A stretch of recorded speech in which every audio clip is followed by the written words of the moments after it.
All right. I should probably get a beer. It's Friday somewhere, and we're live. I hope this is working. I mean, the last time we tried this, it was a total disaster. It very much was. And this time I don't even have a beer ready. Probably. Oh, there we go. That's better.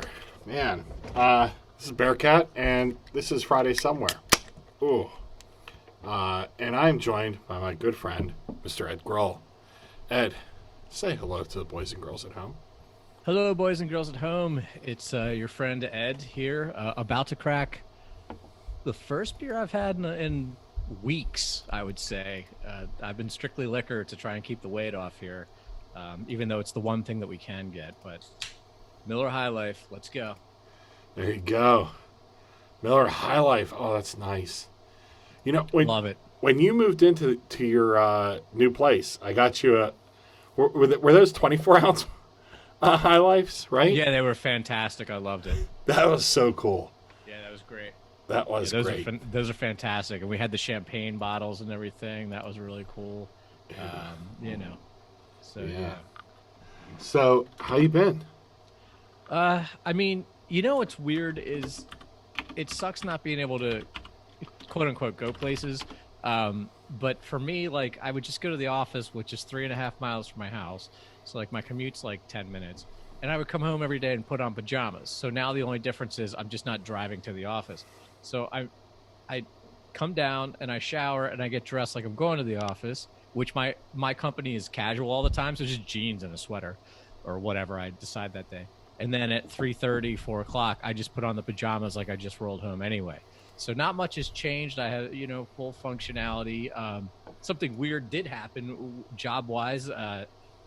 My department, I did claims for a certain entity only, and they downsized. So they what they did, instead of furloughing me, they put me on a new team. So that just happened like 2.5 days ago.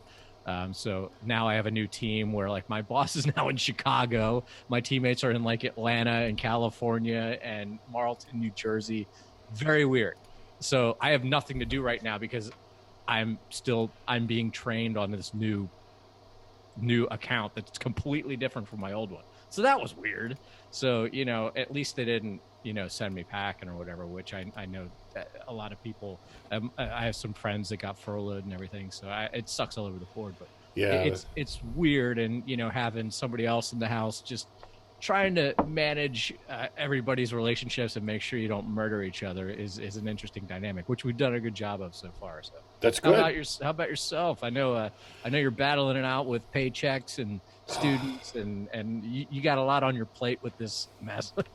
So it's been crazy for me. I worked at one point. I worked like 30 days straight from like planning the disaster, and then moving to like a continuity of operations plan and leading that, and just it was a whole bunch of stuff that I went, man, I didn't sign up for any of this, and it was so complex, and I was like losing my mind.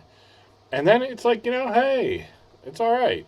We're gonna survive. And for me, that's good. I think there's a lot of people out there suffering, and I just I pray for them, and I offer what I can to those I can't help. And man, it's gonna be tough.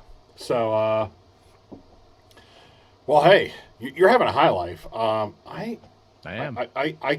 I'm drinking two beers right now. I'm finishing off because I'm drinking two because I had to crack a can, to start the show. Um, and the first one I'm drinking though is a Stable 12 Dark, which is a coffee stout that's 5%, really thin, um, and mostly tastes like stale old coffee. Ooh. Yeah, it's not great. I'd like to give up on it, but I feel like to waste a beer at any time is sinful. And right now, while others are suffering, just seems so wrong. And so I'm going to suffer through it. You're drinking right from the can. No special glassware for you tonight? No, I forgot that I needed a beer last minute, so I just grabbed these and threw them in the cooler bag here next to the desk. Um, I have another Zoom meeting going on in the living room, so I didn't want to be walking back and forth. I have a couple beers in the office fridge behind me here. I don't know what they are. I've been mostly drinking vodka, like straight up, like not straight up, but like with Gatorade Zero. That's my mixer. So I'm Yeah. drinking like a true hillbilly. I feel like the Tiger King of vodka right now. Like it's just straight up. Did you watch Tiger King? No, I made it through 20 minutes of the first episode and completely pulled the ripcord. I have a real weird thing against I Popular can't stand, culture. no, no, I don't mind. Like I watched McMillions. I thought it was brilliant. Loved I didn't it. watch that yet. That's on the It's list. unbelievable. It's so much better. But I can't take when white hayseeds steer into being a white hayseed and they embrace it. Like we're rednecks, you know. I can't fucking stand it. So when I see these people, like I get like some parts of the population you've been oppressed and everything, and but don't drive yourself into, and it just annoys the shit out of me when people are like, if you ain't a redneck, you ain't shit. Like, stop it, diesel hands. Like, get the fuck out of there, you fucking Florida idiots. And I can't stand it. And it has nothing to do, like, I know the whole story. I know Carol Baskin. It's that hilarious, but like, Jesus Christ. I can't believe that's become the new Baby Yoda, is the Carol Baskin meme. Yeah, it's not great. She's awful. I They're all like awful. watching. They are awful. There's really only one character on the show that is at all seemingly redeemable, and it's the I think she identifies as a woman who lost her hand, and she seems like the one rational person, and she's a very minor bit player and all. Everyone else is just awful. It's terrible. They're all terrible people. I watched an interview. Bert Kreischer was talking about this guy years ago. He talked about it like on the Bennington show because they were from Florida, and they talked about this dude, and he talked about it on Joe Rogan's podcast too. Like 4, 5, 6 years ago, Crack.com interviewed Carol Baskin like 5 years ago. And it's like people knew about this, and then they finally got this documentary made, and it's like now everybody knows. Like, Nuts. And Joel McHale's going to release another episode, which is sort of weird, I guess, but whatever. I think they already did. Like, I think it's out there. You got to strike while the iron's hot. Yeah, you really do. Let's throw it to the chat real quick. If you're watching, say hello in the chat. We got Josh Price, who still I think is in Central PA because he's drinking the new Scratch 411. Can you believe they're up to 411 Scratch beers? That just blows my mind. No, I can't. Nicole, who's here, she's drinking vodka on a beer podcast. Thanks, Nicole. She stuck out with us on the last one, and she's also correcting me. She identified as a trans man, the individual that I referenced. So thank you for the correction. I appreciate that. Right. And anyway, so if you're listening, really, there's no video because, look, it was hard enough for me to do this this way. The last time, technically, it just fell down so hard. We are the amateurs of the amateurs, so like, I feel like this is a monumental achievement that we are broadcasting right now. I think it's hilarious that Hangouts just pulled the rug out and was like, you can't YouTube anymore. Like, how weird is that? Why would Google do that? It was a perfectly serviceable. They've been stripping Hangouts. They're stripping it for parts, and it's basically going to go away except for enterprise users. And now they even changed the name of some of it to Google Meet, like when you do the video Hangouts. So, yeah. I don't know. Google just, they do that. It's like when you people who can only date someone for 6 months at a time, and then they're like, well, it was fun, but and then they move on to the next thing or whatever. It's very strange. They're very weird with their stuff. And Hangouts is very functional. I don't know why it's so good. I don't know. I think that there's a Zoom plugin that we could do this visually through, not just the audio like we're doing now, but God, I'm already cooking my CPU this way. Saturday Night Live did an entire episode this way, so I figure it's got to be feasible to do. Yeah, but they're Saturday Night Live, and we're Friday somewhere. we're a day earlier, and it's all are short. I didn't say we could do it. I just said it is possible. Uh, so beer number 2 for me. This is actually beer number 3. I went with I went with New Trails Broken Heels IPA. Um, high aromatics, soft bitterness, 7% ABV. Uh, it is with Citra, Mosaic, and Econaut. I mean, surprise, surprise. IFS show. Bill can't pronounce something. I don't know how to say that hop. I chose this one because 2 reasons. One, New Trail is effectively just an instant buy for me at this point. All their stuff's been really good. And number 2, someone called this specific beer on a Breweries of PA Facebook page a drain pour, and it is the most absurd thing I've heard in a long time. This beer is super good. Drain pour that they think they got a bad one, or drain pour like, no, I just don't like this. I don't like it. It's not any good. Okay, They thought it was low quality. I also will back up your sentiment. Before we all got locked inside our houses, the Speakeasy in Harrisburg would carry their stuff, and I go in there every Saturday for quote unquote brunch, and I always try the new trail beer they have on. Their Pilsner was good. Their stout was okay, but man, all their IPAs, even the ones that I try to hate, that they're like, here's a Christmas cookie IPA, and I'm like, all right, here's what I'm gonna hate. I'm like, god damn, it's good. They do a really goddamn good job, and I guess the whole thing there is the brewer there used to brew with Tired Hands, or that's where he cut his teeth. Yes. So that it's kind of a cheat code, I guess, but whatever. They do a phenomenal job. So, kudos to them, and kudos to you for drinking one. That's a lot of fun. Yeah, this is really good. I think it's a fantastic beer. I think New Trail took a little while to get their feet underneath them, in my opinion. I had some of their earlier beers, and I was like, yeah, these are okay.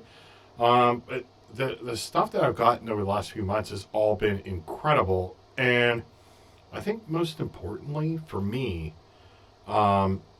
they're all consistent. There's a certain sameness around a lot of this, but that's not really surprising when you go into these New England beers. I mean, they all kind of run together, in my opinion. Same but different. I ran into that when we were doing those Vale Halls. They're all just different variations of the same thing. Subtle, but some were really, really amazing. But yeah, I think New Trail does really, really good stuff, and just kind of out of nowhere they started showing up, and I'm like, who the hell are these guys? And I the way that their branding is and everything, I assumed that they were like one of these rich guy. We opened up and they have all this fancy stuff right off the bat, and I guess no, they're just a small operation that's just kicking ass. Really good stuff. Yeah. Another guy joining us, Eric. Welcome to the show. What are you drinking? Let us know in the chat. If you're joining us, let us know.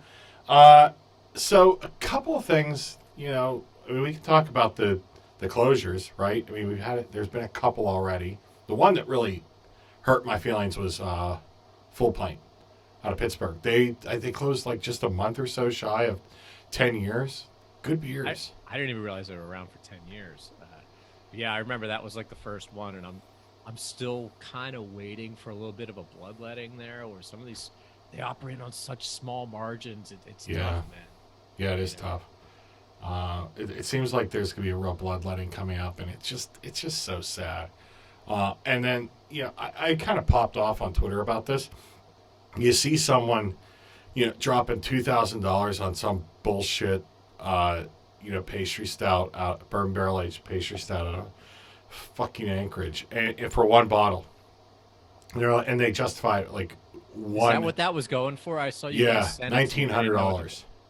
Oh, Jesus Christ! For one bottle, and I see that and I just think, that's just there's no way a beer is worth that. And then and I can't blow up on him enough because he's not here to defend himself, but I called it speculation, and Dave was like, it's not speculation if he gets it. It's just the dumbest response, and that's actually not true. Of course it's speculation. It's speculative buying, it's speculative selling. okay, so you buy it and you drink it. What's the point? They need to be supporting their local breweries. Anchorage doesn't get any of that $1,900. That beer is sold for, let's say it's sold for $50, which would be outrageous for a single bottle of beer. But the markup is all going to just people that were proxy buying for someone else or speculative buyers. And all those people can just go to hell. They really can, because that doesn't support a single brewer. And, all this, well, it gets them good press and exposure. Fuck all that. You can't pay. It gets some good press on the Facebook black market for beer. Yeah. Yeah. Yeah, okay. No, Great. yeah, great press. Great Thanks, press. guys. Exposure. Thanks, guys. We sold this beer for $30 and you're upselling it for $1,900. Oh, you're attempting to sell it for $1,900. I don't know. It's like these assholes that are like, oh, I bought a pallet of toilet paper and tried to return it. Yeah. Fuck off. I hope that guy gets stuck with that beer forever. No one's paying their mortgage on the exposure to some Facebook trade group. Screw them. It's embarrassing. I don't know. Yeah, that's like when a lot of these websites ask these people who write articles, are like, oh, can you come and this is a really big thing where like some big, I'm just gonna like paste.com, I guess, and I'm not saying that they do this, but let's just use that example. They would come to somebody who wrote a freelance article and be like, hey, do you want to come write an article for us? We can't pay you, but you'll get exposure. Right. Fuck you. Eat it. I can't eat exposure. Yeah. One of the things that I thought was interesting was friend of the show, Scott Smith, had identified an interesting practice now where a publication will reach out to the brewer, ask them to write something up, and then they'll print, in quotes. They'll print it. So basically writing for your own brand and then sending it into websites that they will then turn into their material, which I think sounds just awful. Especially when you see there are writers getting laid off everywhere right now. It's crazy. Everyone's losing their jobs, is there any scruples about anything anymore? I guess not. I don't know. Right now, things are. If there's so much goofy shit going on out there, like I even looked to stuff like the WWF or WWE, I guess they are now. Sorry, I'm old, but like they just cut like 30, 40 people. Like, Kurt Angle. I mean, talent and like behind the scenes people who've been there like 30, 40 years to cut literally $4 million of fat, but that's like a drop in the bucket compared to what they're going to take in because of their TV deals and everything anyway. Like, and it just seems like posturing to just, make shitty decisions. I don't know. It's very. They furloughed that one referee who's been there for Mike 20 Chioda. years. Yeah, that was the name. I couldn't remember. Like, it's crazy. That's crazy. I will say this. I did watch WrestleMania, and I watched a little bit of the Raw after WrestleMania. It is so weird watching it without an audience. It is. Wrestling is so audience dependent, and but I will say this: I watched night one of WrestleMania, and I thought that Boneyard match was phenomenal. I hated it. Oh, I loved it. I absolutely loved it. I was like, this is great. This is theater. It's entertaining. I thought it was really good. I thought the Owens match was really good. That was excellent. Excellent.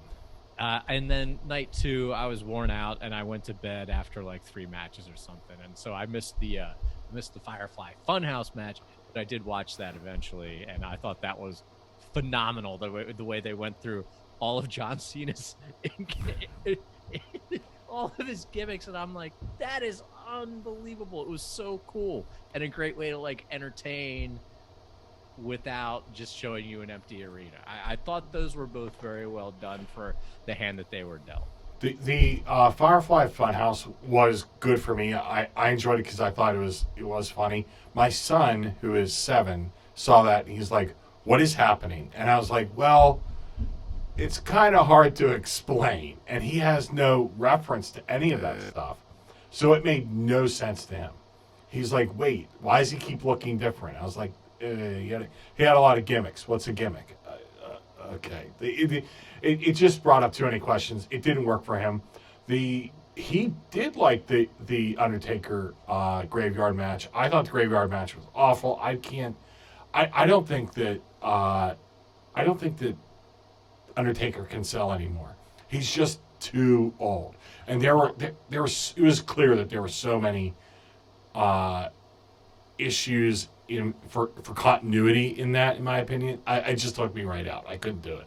Well, I just think that's a good way to get around the Undertaker's limited abilities at 55 years old or whatever. Yes. Is. So, I mean, it's a good way. And God bless AJ Styles. The guy pulled that thing off pretty awesomely.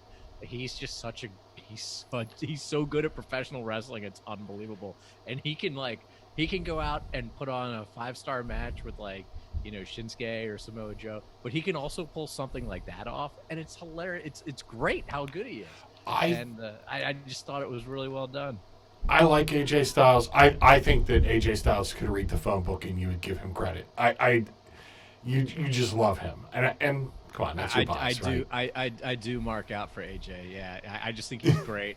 I've even gone back and watched some of the stuff he did in TNA, now Impact.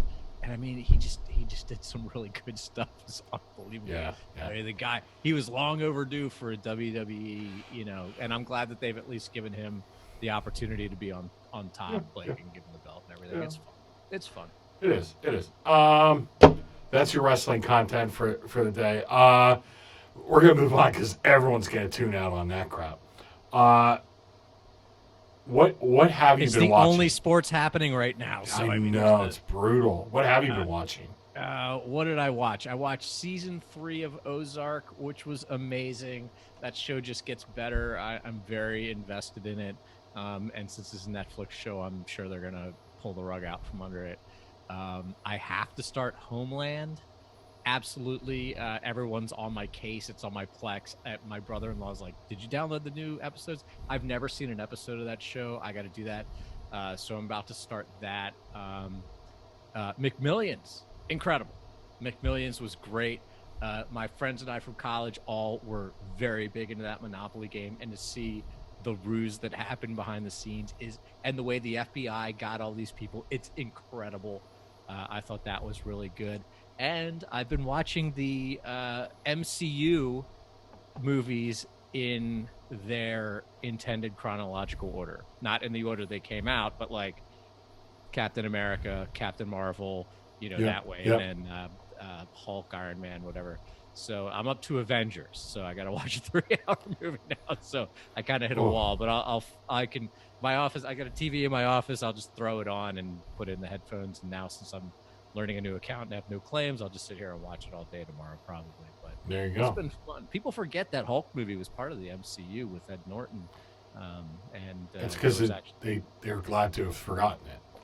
The movie's fine. I don't know. It's just that they had to can Ed Norton because he was a pain in the ass when they were making the movie, and they didn't have the full rights to it. I guess it's a Universal movie and not like a technical Marvel movie.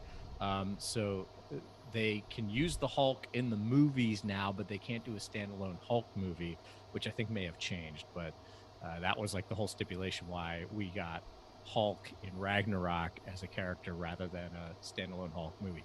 Hulk's a tough character. You have to keep him interesting. Just Hulk smash gets old. I mean, and I think that's why Endgame went with Professor Hulk, which I thought was pretty awesome. And Ragnarok had him talking, and he was, the Hulk, and that's good. So I mean, that's what I've been doing. Other than that, I'm watching Price is Right. I signed up for CBS All Access, so I can watch Price is Right every day. Why would you sign up for CBS All Access?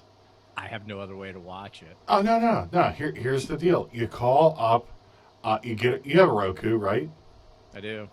You call up Xfinity. You tell them you want the local TV package. It's $3 a month, and you get all the local channels. There you go. I was thinking of putting an antenna up because through Plex I could hook it through and do some. Yeah. But no, it's $5. I get ABC for free through my dad's Xfinity login, but CBS doesn't work that way. No, it doesn't. No, and with on the Roku, you can DVR up to I think like 5 hours, which is kind of nice. But It's fine if I get an hour of Price is Right every weekday for $5.99. I'm good with it. wow, that's a high price to pay for just one show. That's I 1 figure hour. I figure they owe me money back because I always forget to turn it off and I get the local fucking news after that, which is nothing worse than local news. It's the worst goddamn thing ever that's been invented. Local news is shit. I hate it. Well, I agree. But how else are you going to learn about all the car wrecks, stabbings, fires, and rapes? I mean, Oh my god! And they're always like, "Well, Giant's doing this thing, and now you got to wear a mask." And they're always outside the Giant by my house. I'm like, ah, man, I really. And then I'm like, you know what I need? I need some. And I keep going to Giant. I just keep going in. Like I'm like, I need more Gatorade mixers. I need beef jerky. I need chicken. Whatever. I just go with like an ass. do you have a mask? Because you're out. They're not. They're going No. to turn you away without a mask now. No, I don't. I'm just gonna start, doing the storm shadow where I pull my. I'm just gonna start doing this and pulling my sweatshirt over my face. Look like But, you smelled a fart. right? Like smelt it, dealt it. But I use their app on my phone where I don't have to even. I just PayPal on my way out and I'm paid. I don't even have to acknowledge people. So like as long as I'm keeping my. What do you mean you PayPal on your app? Like you don't go through the line to check out? No, fuck that. Giant at Linglestown and Camp Hill, they may have expanded this now. You can, as long as you hook into their Wi-Fi, like how people get the guns and scan them. Yeah. Now you can just use your phone.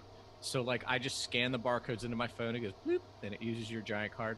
And then when you're ready to check out, you just hit checkout. And as you're walking up, you hit it links to my PayPal, and you get your own aisle that nobody's in, and it lights up. You walk out, print your receipt, gone. And I use my own bags. So you don't even have to bag your shit. You just walk the fuck out.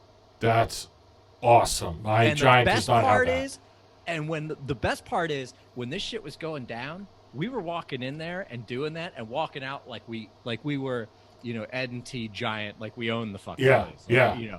It was amazing. A-hold. And we were Ed and T A-hold. And people are like, what are these people doing? And we're just walking right out. Don't talk to anybody. Don't touch anything. Just get the fuck out. God, that's awesome. Oh, it's amazing. So speaking of tea, Harrisburg Beer Week got canned. Canceled. Pun intended. Which is really sad. I mean, it's a ton of work, and it just all went, for naught this year. But they're doing some live on Zoom stuff. They're going to do a little big beer fest online and the homebrew online. I just heard that yesterday that they're going to do a homebrew thing, which is good. I actually have some homebrew I need to try down in my basement now. Like You're brewing? I brewed. I want to say back in February.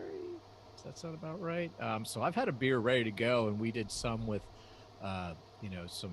I think we did a bourbon version of it too. I got to go down and look. You and Jay, or? Yeah, we did a brown ale, and it was Oh no shit! Oh, I love brown ales. Yeah, and it was a standard brown ale, and we just did two versions of it.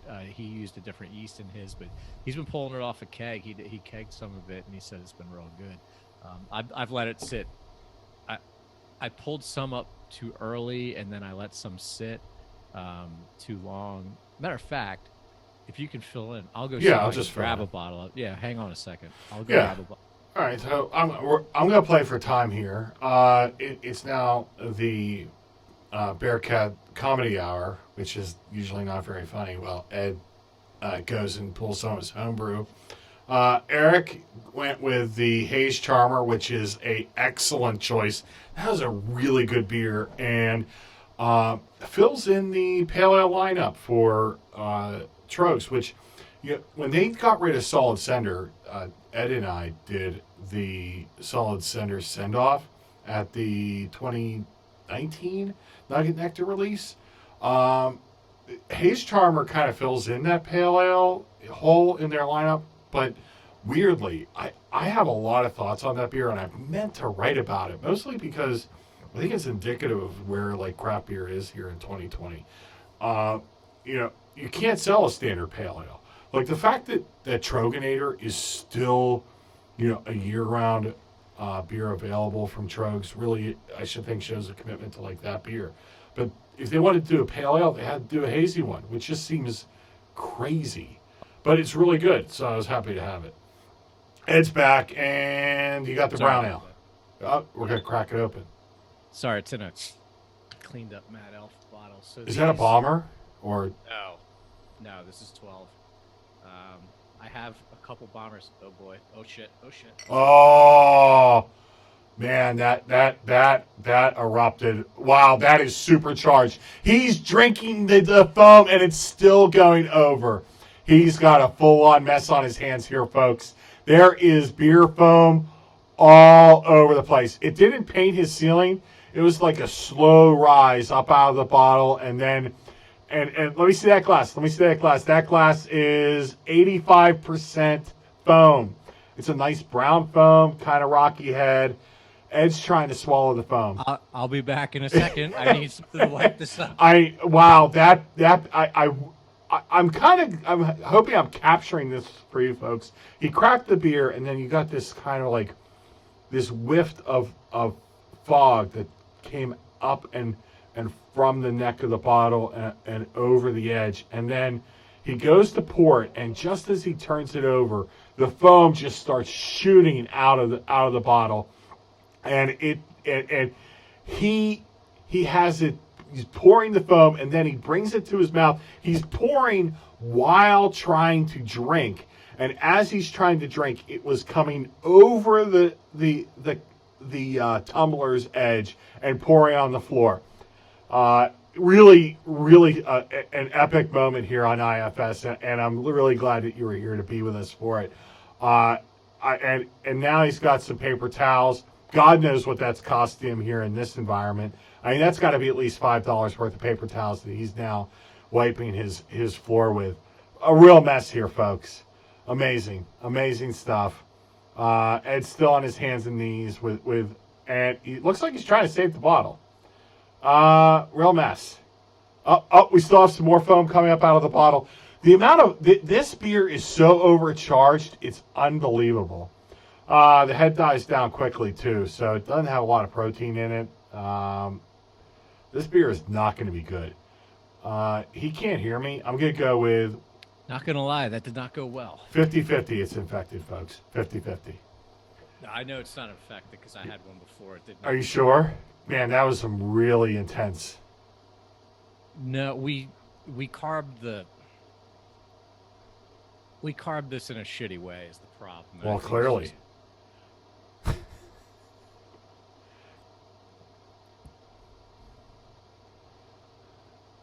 It's fine. It's fine. Okay. It's just we just overcarved it. That's been sitting in a fridge for a couple of months too. I'm surprised it didn't settle out. I'm surprised that it being in a fridge means it didn't explode. If that was sitting room temp, it would have popped. Yeah, I don't know. Well, A, I'm glad I made this whole desk into a mouse pad, and B, hopefully that doesn't leak through into the basement. Wow. There was that much on the floor? Really? There was a good bit, and idiot Ed was still holding the bottle kind of perpendicular to the ground, and I was putting it over the trash here, which took some friendly fire as well. So. Yeah. God, you're going to have to hose that out. Yeah, I got the Windex here. We're good. But it's fine. Yeah, all right. Hey. And I'll tell you what, between maybe the next time we do this, I will have figured out the video angle on this. Because I'll tell you what, that would have... I hope the play-by-play really captured just how... I can hear you from the other room, dude. How I know that's not infected, it didn't explode right away. It waited. Yeah, it did wait. That's true. It did wait. It took some time. That's correct. Now I need another beer. Hang on. So, back to the Haze Charmer.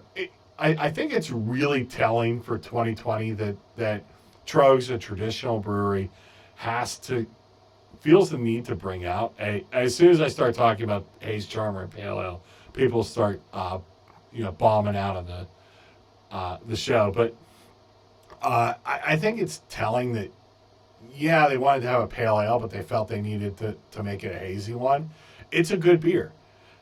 It's a hazy pale ale, I guess, because it's hazy, but it's not a pale ale in the traditional sense. And I guess it's just hard, if not impossible, to sell a pale ale these days. And the market dictates, but oh, it's really it's really tough, and I feel bad because it's a beer I really liked, and the original pale ale, the old school.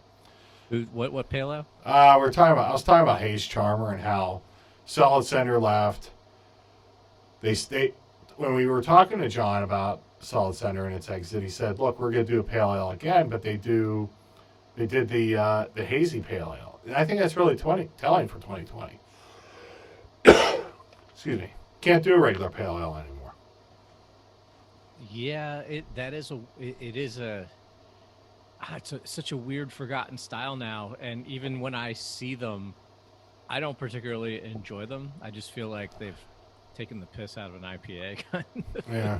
I mean, it used to be a thing, but I don't know. Two Hearted is technically a pale ale, I think, but they don't market it as such. But that would be considered a good one. But I mean, Trogs Pale Ale is a relic, like their oatmeal stout was. It's just the beer community moves on, and when it got real popular, just the IPAs are where their heads were at.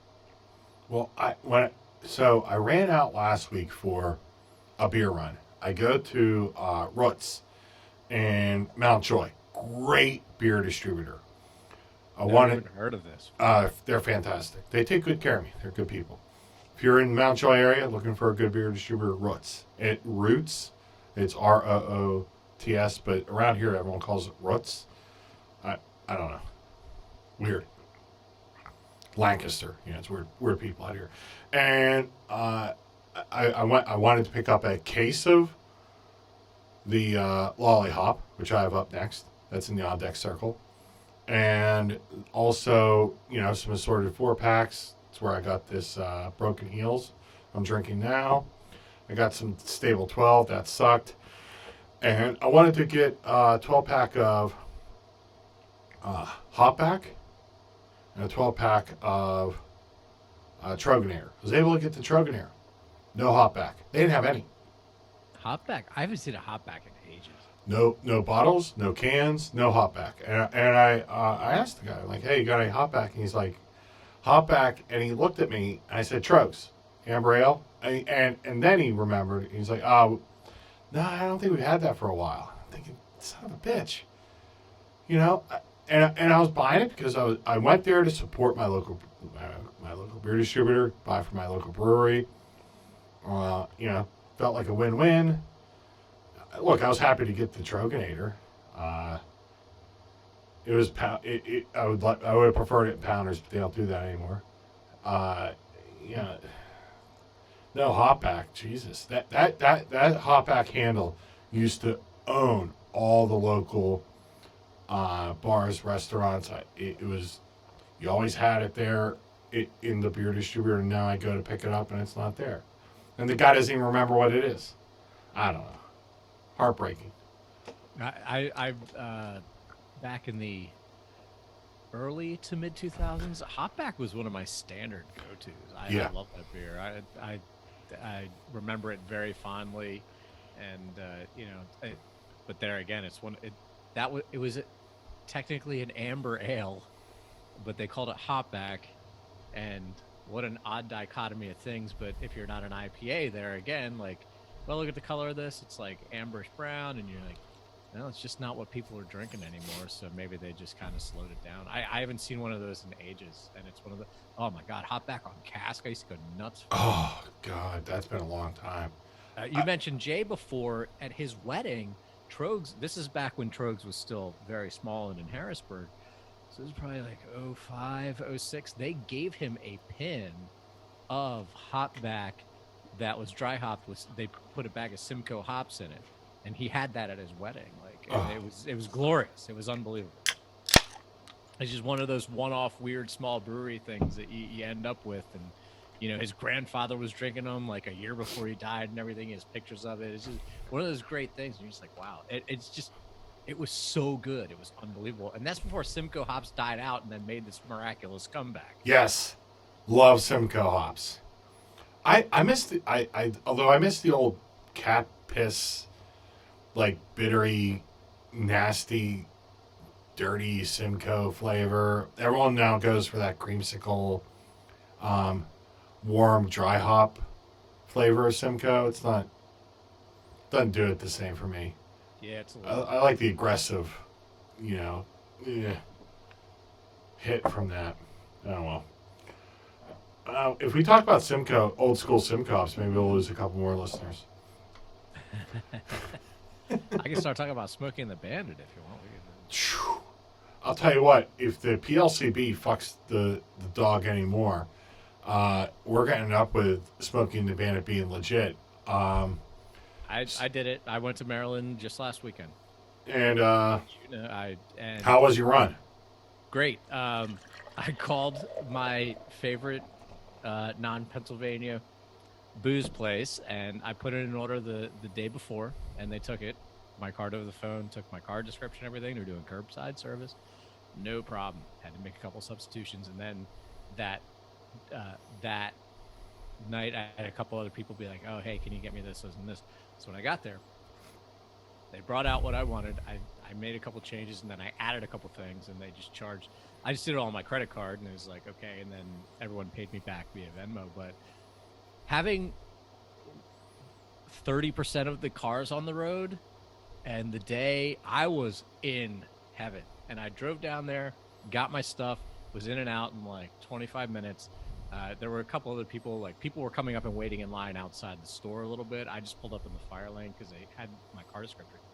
And they did not give a shit that I was from Pennsylvania. They didn't even ask. Like, I mean, you could see my license plate, but. And then I just brought all the booze back here, and I mean, I'll probably do it again another week or two. The way that the PLC, the governor, I would say, has really foobarred this whole liquor situation with beer stores are allowed to be open, distilleries are allowed, breweries you're allowed to do takeout, but the PLCB, we're not going to open the liquor stores. Very strange. If Alabama can figure it out and we can't, what does that say about Pennsylvania? It's very strange. And now I think it's just it's a thing like, well, I said it's not going to be open, and now it's just like ego. Like, why would I reopen them now? So very weird. But we are luckily close enough to the Maryland border. I think my drive down was an hour, maybe a little over an hour, and my drive back was even quicker. Just piece of cake. Nice. I have no qualms about doing that. And sorry to any local businesses. I did go buy 2 bottles of vodka at my local distillery before I did this. But to get things like specific shit, like I need Jameson. I need somebody requested Blanton's, which they haven't seen since Christmas. Blanton's? Yeah. Instead, they got Buffalo Trace. Which, stayed the same goddamn place. So what are you going to do? It just very specific, but they were very good, very quick, in and out. Boom, here's your box, gone. And I'm like, cool.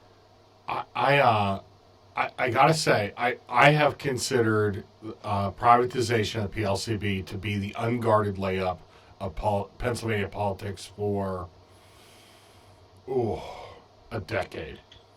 Like there's no. Are you opening another one of those? Is that the same thing? No. Oh. I mean, you could make fun of me once, but you're not going to catch me twice. I was just saying. I was like, holy shit! I was holy shit. We're gonna do this again. Now I'm going to pour an Event Horizon. Oh no shit! Yeah. Oh, okay. We'll talk about that in a minute. As seen in my fridge, just hiding meagerly behind my Turkey Hill Diet Iced Tea that I've come to enjoy in these quarantine times. Nice. The Turkey Hill Diet. I don't like diet. Most things diet, but the diet green tea, it's actually not bad. You know me, I'm a fancy boy with no carbs or whatever, usually, but so I'm like, diet. You also look like it. I'll tell you what, I gained 6 back during the quarantine. It's tough, man. But the PLCB has got to turn this thing around. The politicians, they've got to come out of this saying, screw it, we're done. Well, the problem is they only have so many fulfillment centers, too, for the online. And if you don't get on, I didn't even realize this. The splash page for you can't order and the splash page for okay, you can order look exactly alike. So I've hit the wrong splash page twice. Like I have 3 screens in front of me at all times, 3 separate computers going boop, boop, boop, refresh, trying to get to it. And I hit the right screen the one time and didn't realize it because they look exactly alike. So they have shitty web design, but they're only fulfilling like 600 and some orders a day. It's bullshit. And they only have one fulfillment center, so they're only shipping out of one place in Montgomery. They're saying they're going to go to 100. They're going to turn 100 stores into fulfillment centers. But if you have 1 million orders and you're fulfilling hundreds, literally hundreds of those orders, it's a total failure. Yeah. And I know that some states, like I think Delaware, they're like, Pennsylvanians, please do not come in here. We will not serve you. Yeah, Ohio just went to you have to have an Ohio license. West Virginia went to that. Right. Maryland would be stupid to not be the only sanctuary for us to go buy booze. And as long as they're going to take my order, I'm going to go do it. Fuck them. When's your next run? I'm good through this weekend.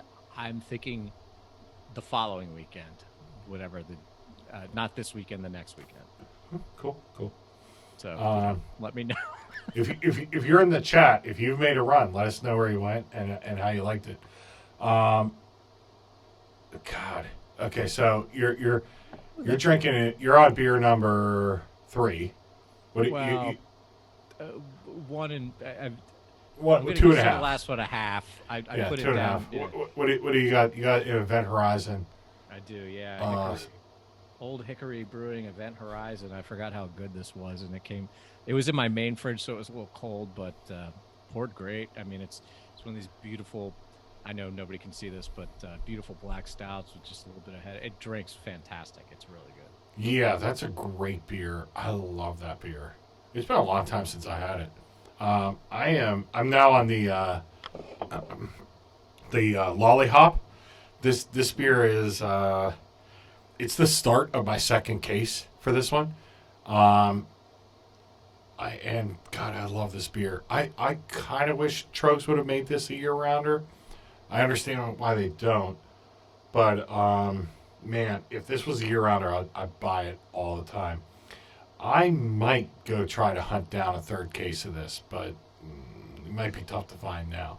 We'll see. What's a case of that run? Got this for 72.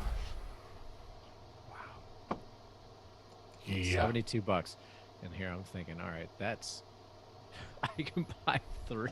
The vodka I buy, I'm like, that's 4 bottles of. That's for 1.75 bottles of vodka for me. And right now I'm like, that's a priority. You're buying Bankers Club, right? No, I buy. I'm in the second tier range. So what's second tier? I would say Pinnacle, Smirnoff, New Amsterdam, like that middle. Not quite like Tito's would be the next level up. Right. So the 1.75s are typically $20, almost to the nose. So I'm mixing them with Gatorade. I'm not buying Tito's for that. Yeah. Yeah. But if you go lower, it tastes like ass. Like you got to be careful. Right. I only drink vodka 2 ways. Vodka club soda with a lime. In which case, I think Sky vodka is just perfectly fine. Smirnoff would be fine. Or I'm drinking a vodka martini dry with olives. In which case, I pretty much only go with either. I gotta look behind me. It's right there. Kettle One. Kettle One's my preferred. And then what's the other one that's right next to it? See, usually? But that Kettle One is not. I'm just gonna watch a couple Avengers movies and get messed up. No, you know, that it's not. It's not recreational. What's the one that sits right next to Kettle One? Ciroc. Not Grey Goose. That's way too expensive. Goose is way too Absolute. Fuck Absolute. I can't remember what it is. It's a Polish one. Shit. I don't know. It'll come to me. But Kettle One, I love Kettle One. It's just so perfect. And what I really love about Kettle One is when you put it in the freezer, You let it sit there for like 24 hours, and you take it out, and you go to pour it. It runs thick. Yeah, frozen vodka does run. And it's not technically frozen, but you know Yeah. what I mean. It does. It's a little more viscousy. It becomes velvety. Yeah. Oh, and then when it pours over the ice into the shaker, my God! I mean, it's so sexy. It's so good. Mm. Tito's was the first time, and I only realized this about a year and a half ago that vodka straight up can be good. And Tito's is clean. You can drink that, but I wouldn't drink like Smirnoff straight out of a glass. No, no. That needs a helping of some Blue Gatorade Zero, and it's like, Yeah, yeah. God, I used to like Grey Goose, but I feel like the price. Belvedere. Thank you, Nicole. It's Belvedere. There it is. Love Belvedere. drinks on the china, never met him before. Who cares? Nobody's gonna get that. Beaver Falls, man. Come on. Oh yes, that's right, Bob Euchre. Yeah. Heather and Wesley. Yes, Belvedere and Kettle One are those are my two like top, and they are so good. They're worth the money. I feel like Tito's is just the amount that I drink. I can't justify that cost. There's one of our Midtown, so we get together with the Midtown Tavern crew, like bartenders and patrons, and we do like Facebook like this, except we all just sit around and drink and talk about what's going on or whatever. And the one girl gets on my case all the time, but she buys like Tito's every time, and I'm like, I don't know, when you're volume drinking the amount that I do, you can't justify those. Like I would have it on my liquor stand and just be like, all right, we'll drink this every once in a while, but it's not going in the office fridge here for you know, hey, we're out here playing badminton or whatever. Right, you know, right. It's just not, it's not feasible. By the way, where did you get Traffic Cone Orange Fridge? Because that is beautiful. So yeah, visuals on the radio. This fridge is intended to go out on my back screen and porch. It was purchased not by me, but by a friend of ours who is naming this the Steve Perpetual fridge. So that fridge will always be stocked with Perpetual, and he can come out. Perpetual IPA. Perpetually stocked. So once I get electric run out there, like an electrical outlet, it's just going to sit on the back porch, and he can just come in willy nilly and sit and drink or whatever. And whenever Pounders, bottles. I'll tell you what, I fit so much booze in this fridge right now. Like, I mean, I feel like I'm back in college where you just learn how to engineer bottle science into like, how many can we fit? Right, I've got Gatorades in there. I've got Guinness in there, like bottles. I've got, you know, just get in where you fit in type of stuff. That thing, it's a dorm mini fridge. It holds a shit ton of stuff, and it literally had to come into this room because he purchased it and had it sent to my house, and then we didn't have a place to put it because I couldn't plug it in outside. And then Thanksgiving hit, and we were entertaining, so I put this office hastily together and just put it there as a third beer fridge. Oh. And now it's just there. I don't have a first beer fridge. I've got a fridge, and that's it. I'm desperately in need of a garage fridge.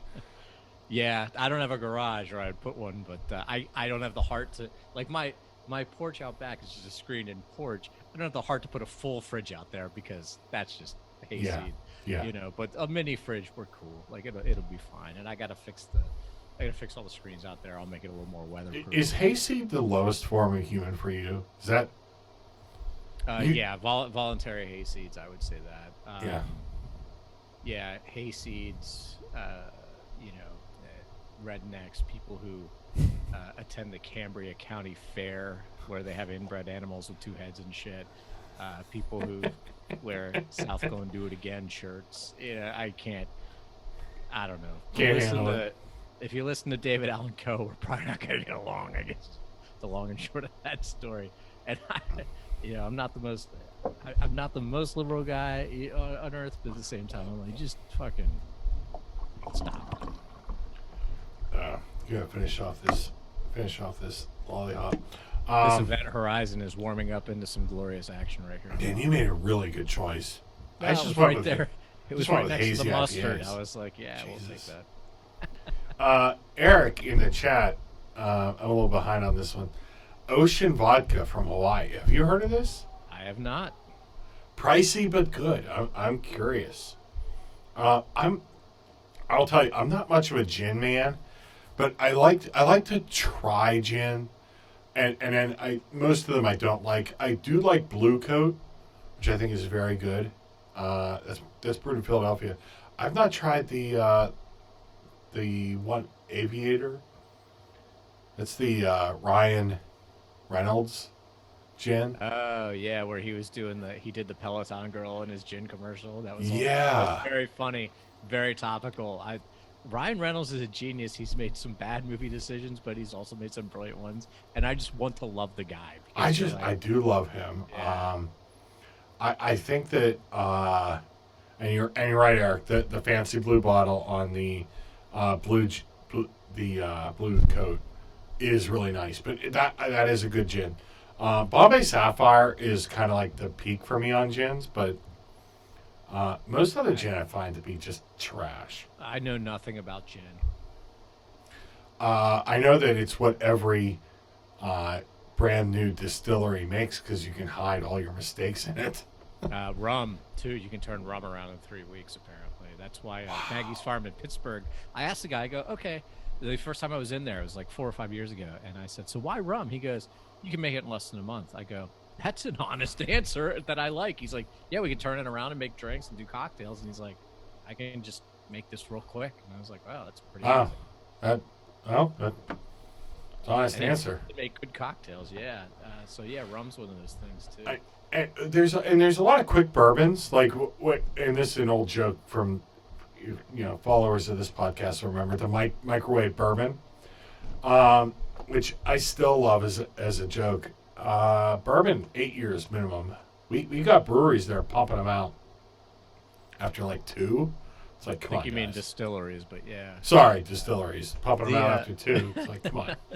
No, but yeah, even but I do appreciate that they, like Mid-State down the road here, they are like, okay, this is a 1-year bourbon, and then they're going to release it at 5 years, and then they're going to release it at whatever. Right. So they're doing it at intervals, and I appreciate that. And I have a couple bottles on my shelf that I bought a couple years ago, so they're probably 3 or 4 years old by now, and that's kind of fun where I can open them up and taste them at year 5 and see what they're like. I can tell by tasting them. The one was a little hot, but I could tell right off the bat that they're on the right track with what they're going to do. So it gives you like a blueprint for the future of what it's going to be like, and I think that's kind of exciting, especially like a place like that I've been going to since they barely were open and couldn't get any foot traffic, and now they're like cars out Cameron Street, trying to get bottles of vodka or whatever. Yeah.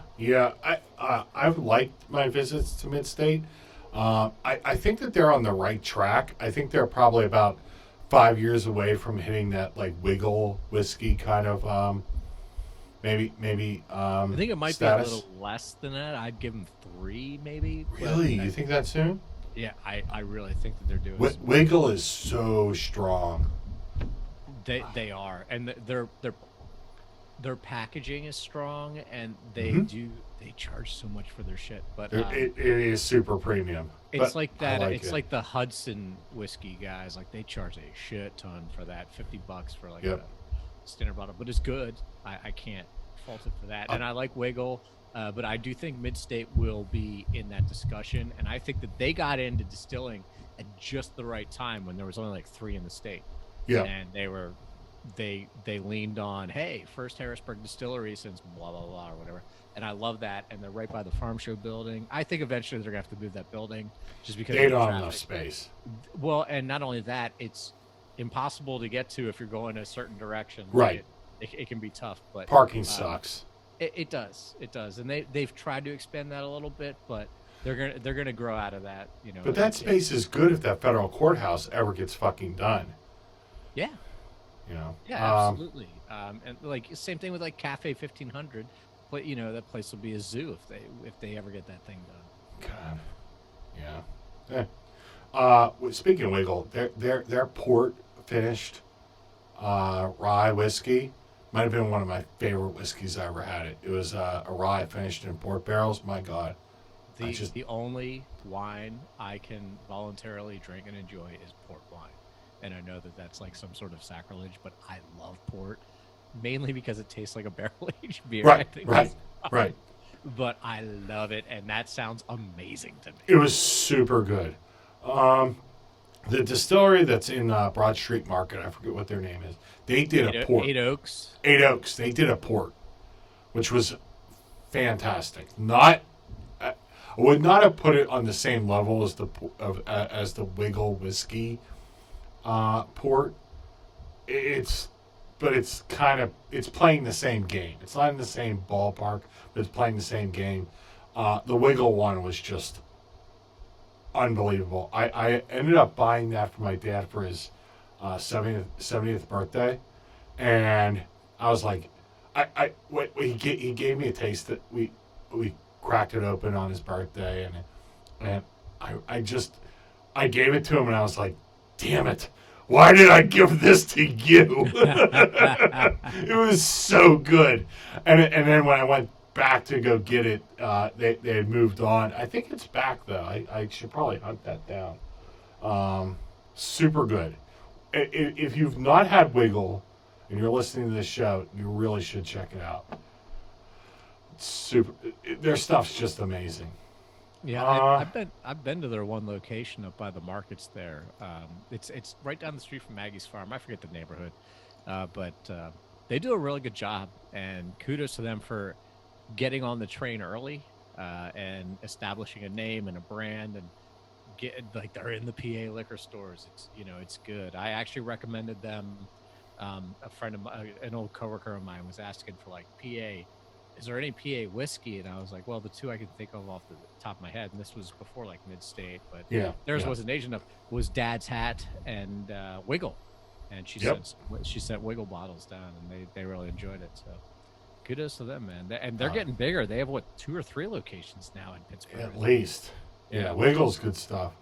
One of the things that they did when they did their spaces, they put a bunch of bottles in the wall and then bricked them over, which I thought was so brilliant. Like, God knows when that wall comes down, and then there's gonna be this cache of whiskey bottles in there. Just, oh my God, just a brilliant idea. I think that playfulness and that concept that they have of a long timeline really is beneficial. It's really good. Well, we've been doing this for a while now. We're coming up on, we're an hour in. If you're in the chat, if you want us to stick on and keep talking, we'll gladly will. We'll also take some questions you have. We'll make up some answers. Ed, anything you wanted to cover? Not much. I mean, I'm worried about the the other side of this quarantine thing.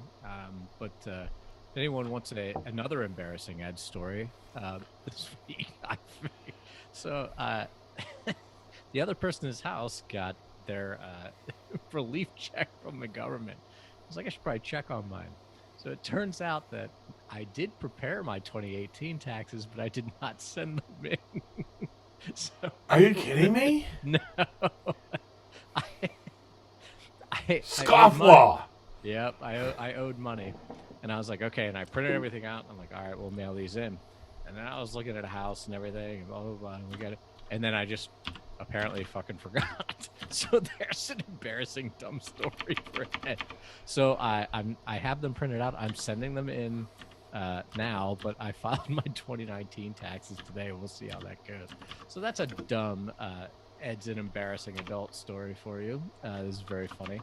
I don't know. They're going to charge me some sort of penalty. It's like 0.5% for every dollar or whatever you owe. I forget. So we'll see how that goes. I'm just going to mail it in what? Nothing's wrong. No, you just didn't get it. Not the 19, the 18. So last April, you didn't file. Wow. I just totally forgot to send the shit in. That's crazy. Yeah. So, yeah. You did it, and you didn't send it in. Were you expecting money back? Did you just not No, realize? I owed 300 federal and one something state, and I think that's why I was like, all right, I'll print Uh, these out, I'll write the checks, I'll send them in, yeah. and then they got filed away, and then just completely fucking forgot. So I'm just gonna send them in with the original checks, like, hey, what's up, guys? Forgot to do that. Oh, that's crazy. I mean, the good news is it's like $500. They're not gonna. I'm such small potatoes that it's not gonna Yeah, you are. matter. Yeah. Like they're not going to come after me, but it's just a funny Ed's an idiot story for you. That's real funny. Man. I found that out literally in the past 2 days. I was like, that's odd. Hmm. Something is amiss. Hmm. And I went on to IRS.gov and it's like, no, there's a letter he did not file for 2018. I was like, oh shit. I'm like, oh, thank God I'm not like a pro athlete or something. They'd come after me with the Jaws teeth and be like, we're taking all your kids and your houses. And That's nuts. yeah, I But don't think they're concerned about my $500. but by the way, to the listeners that are still on, I just switched my microphone. Does this sound better? I just realized I've been working out the webcam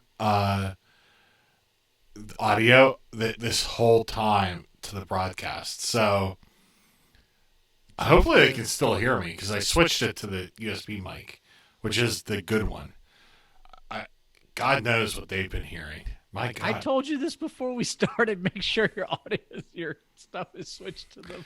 I just switched it. Yeah, I'm looking at the we're using Audio Hijack if anyone's familiar with that. I'm like input device. Oh, why does it say HD? The HD cam. I'm like, oh, that's been the audio input this whole time. That's nuts. Not good. God, this is so embarrassing. Anyway. So since I haven't been going out to bars, I've been also justifying other purchases. Yeah. So Yeah. I've been buying around the house shit. Yep. Like anytime I see a Yep. slick deal, I bought a pressure washer. Ooh, what'd you buy? I got like not a great one. It's like the $100 Home Depot one. It's like Is it electric or gas?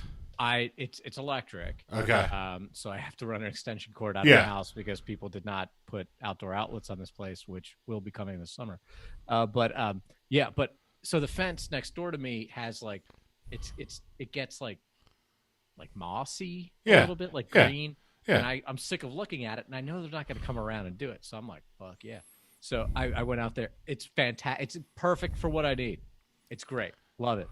I bought hedge trimmers. Wow. Hedge trimmers, because our hedges were like all weird, like, and showing out. Can we do a tangent real quick? I mean, Yeah. You're a guy that cares about his hair, right? Yes. What are you doing? So people are going to get on my case for this. So the last time I got my haircut, which was now I think 3.5 weeks ago, so I'm about due next week, my guy had me come over to his apartment, the townhouse apartments in Harrisburg on Bose between 7th and 6th Street. Yeah, I know where that's at. Basically Grand Central Station for people trying to get in and out and go into their cars and stuff. Yeah. I was basically in Ebola Central for getting this COVID shit, and I had to go up to his apartment on the 11th floor, and he cut my hair. And he has a barber chair in his goddamn apartment, and he cut my hair. Wait. He has a barber chair. I mean, aren't those bolted to the floor? Nah, you can buy like it's not a real one. Like it's not like a padded one, right? Did he always have one in his house? Well, he had one in his old apartment because I had to do this one time before too, when he was between like salons or whatever. Oh, he probably owns one because they weigh a ton. I can't imagine moving one. It's like a plasticky. It's not an old school one. It's not. Yeah, you're not going in for shaving a haircut 2 bits. It's like a plasticky studio one that you're right. In his apartment. So he cut my hair right in his apartment. Wow. Yeah, so that's probably going to happen in another week, and everyone's going to get mad at me for going out of the house and doing all this stuff. So I talked to my barber. Your hair looks like it's a little out of control. So I was due for a haircut went about March 13th. That March 14th, that was a Saturday. I probably What's should have gotten great one is then. you have the part on the side and it curls out to the side. You Yeah. look like either Simply Red or Poindexter from Revenge of the Nerds. Like it's got like that part in just the right spot. My hair is so crazy. It's totally out of control. I hate it. I'm desperate for a cut. I called my barber, who's also a friend, and I said, "Dude, do you make house calls?" And his response was, "Quote, I'm trying not to." This is a guy who was pretty middle of the road as far as politics go. I mean, he's a friend, and barbers have a lot of things to talk about. I swear to God, he's gone full libertarian after this. He got shut down by the state, and he is ready to nuke Harrisburg. And I get it. Like, his business has been destroyed. This is all lost revenue he'll never get back. It's not like people cut their hair and then cut it again right away and he can have like a makeup. No, like these 2 months that he's going to have are basically gone and they're never coming back. I feel bad for him. It's tough. Yeah, well, my guy, he works just at a salon, so he doesn't own the place. Yeah. But he's been doing these, and some people who are obviously better off than me, like especially some of the females who are like $140 hair stuff. They've been paying him as if they paid him for the year. Like people have been paying him like $1,000. Like here's the rest of the year. At least that's what he told me. Right. I'm like, I'll tell you what. If we keep doing this, I'll just bring you the $30. Yeah, I'm not paying you. 8 months out. That shit ain't happening. maybe I should just send my guy some money, as if he's cut my hair. I don't know. I'm not paying for a haircut not given. my beard is out of control. Everything is crazy. No, I mean that you can fix. Do you have a good pair of clippers? You can I just do. Have your wife trim your hair up. No, my wife's not touching my hair. No. I do have a nice pair of clippers for my beard. I've got a wall peanut. You ever eat the little wall clippers? They're perfect. Nice. Yeah, there you go. I love that clipper for my beard. It's really nice. But I do it outside, and I just trim the beard outside on my backyard, plug it into the outside outlet. I really wish I would have thought of that. Mine's rechargeable. Yeah. And you just replace the. I'm gonna shave my regular stuff with the trimmer head. Yeah. And it's waterproof too, so I don't know. I guess I could just walk outside. No, you should totally do it outside. There, just no mirrors. I mean, for what I'm doing, just use the selfie camera. And the nice thing about doing it outside is you just let the hair fall where it may. The birds come and take it, and they make it into their nests. It's wonderful. Oh my God! You're giving back. I have so much wildlife out here. I have a groundhog that lives either under or near my shed that comes out every day. Squirrels, they're overtaking the yard now. Like it's their yard now. If I go out there, they're gonna yell at me and be like, "Go back inside, weirdo." God. I'm about to open another beer. Should I open another beer and we stick around? I got nowhere else to be, man. I gotta tell you, this is the most human contact I've had in days. We did one virtual happy hour in which we played Cards Against Humanity online. Ooh, it was great. That fucking game, I hate it. Why? I just don't. I just don't like the new millennial games. I'd rather play Trivial Pursuit. Oh, I would love to play Trivial Pursuit online. Yeah, there's ways to do it. I don't like the new games where it's like, well, you gotta make a funny saying and then you gotta do that. I'm like, screw that. I don't mind Cards Against Humanity. I like it best whenever there's a moment, because my wife is a good person, whereas I am a total piece of shit. But my wife is a really good person. So when a card comes across like tentacle porn, and she's like, what is that? I'm like, Never been to Japan, have you? like it's exactly what you think it is, but like anime. And she's like, that's not a real thing. And I'm going, yes, it Yes, is. it is. It absolutely Would is. you like to Google it? No. And I'm like, come on, it's good. Google it. All right, it's a real Japan thing. sells women's panties in vending machines.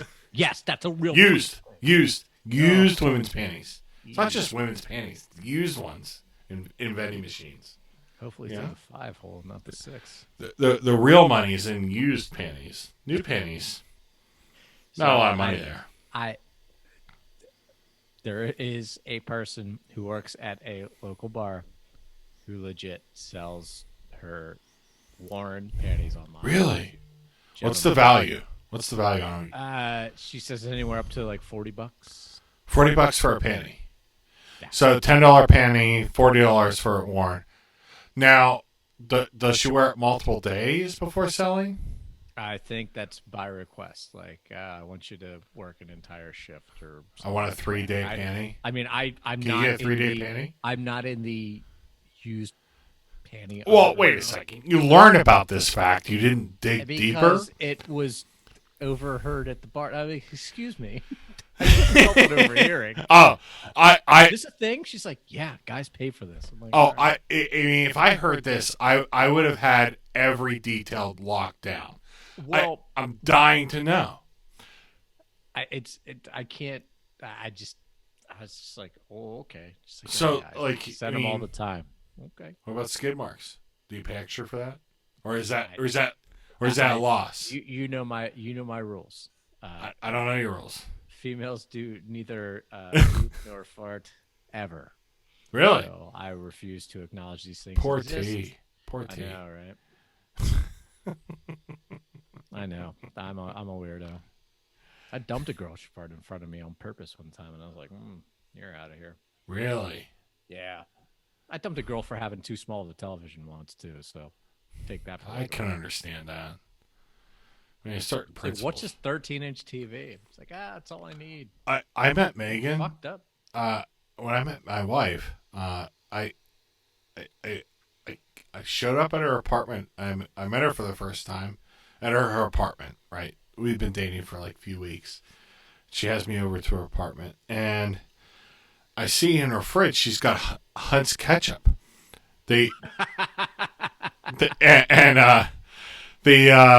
next time I was at her Where'd apartment, you meet her? East Berlin? yeah. And so the next time I'm at her apartment, I walk in with Heinz ketchup. I take the Heinz out of her fridge, throw it in the trash, and put the Heinz in her fridge. And she's like, "What's that?" I said, "That's ketchup." I don't know what the fuck that was, but I took care of it for you. I will say this. Ketchup is Satan's condiment. It's ass. But B, I do love that you made a hostile takeover of a fridge. You're like, fuck that. If this is going any further, that Hunt shit's out the door. The other change I forced her to make was that butter has Even to be... I know the difference in those two. Oh, yeah. I mean, look, I'm not a big fan of ketchup. I think ketchup goes on very few things. I do like it on breakfast sausage. A little bit. I mean, I like it on eggs, but I buy sugar-free ketchup. Tabasco's for where eggs. Sriracha. Ass. Let's not start this bullshit again. Anyway, viewers are going to be like, listeners are going to be like, okay, guys, we get it. Tabasco sucks. Anyway, no. But the other change I had to make, do you leave your butter out on the counter or do you keep it in the fridge? In the fridge. Why? Because I don't want it to melt, I guess. I don't know. Melt? It's always... It's not going to run. I don't have, like, canisters of butter either. It's always, like, the solid, like, cut this much for cookies, that type. It sits right next to the eggs in the little... really? Yeah. Dark helmet. Pull down shade. Dark helmet. Lone Star. The dark helmet portion of your fridge. Like I was zooming. Yeah. I always make the noise too. I'm such a child. No. Butter should be left on the counter. Why? It should. That way it's soft when you butter your toast or your bread. Yeah. Oh Okay, I don't know. Just get spray butter. Fuck it. No What? big deal. What? I don't No, use butter in spray anything. butter is I don't. not butter. It's bullshit. That's not Well, yeah, I butter. know it's chemically It's stupid, it's but margarine, which is not whatever. good. That's just gonna scorch on your pan. No, I rarely use butter on anything. I don't eat bread. I don't eat toast. So like, You don't eat toast. What do you eat with your eggs? I so here's what I've been doing. I've been making masterfully accurate omelets in the past week and a half. Okay, you got my I'm attention. Yeah, I've been taking lunch meat and cheese and just laying it in there and then just folding the omelet over. So I've been basically making brunch omelets Yeah, with turkey and cheese or ham and cheese. We had ham for Easter. We made yeah, an entire ham. So I've just been folding that in there and I'm like, all right, now it's lunchtime. nice. Oh, by the way, I'm smoking 2 whole chickens tomorrow. Any tips? Um I brined mine. Yeah, I do just salt and brown sugar and water, and I put it the goddamn the inside of my I bought an 8 quart Instapot that yeah, the inside of that is perfect for brining things in because yeah. it holds enough water and doesn't displace enough. Um, and then I would say use about 225 and use just go by your thermometers and whenever the So inside gets to the temp, take it out. I finally got it. I did my first. You were aware of my first. So I got a electric Yeah. smoker. Hmm. So I was doing all my smoking on my Weber kettle grill, which is like fucking babysitting. You basically have to sit there next to it at all times. I would imagine that's tough to hold the temperature Yeah, without having to, maintain it. it's brutal. It's brutal. The And electric is gonna alleviate all that.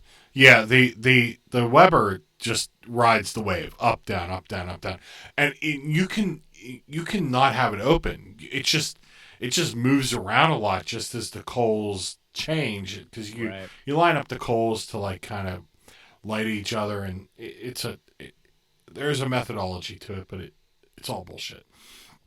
So I got an electric one, just because excuse me, we didn't want to babysit all the time. And I did a pork butt shoulder. Yeah, it was all right. It was the first one. I'm learning.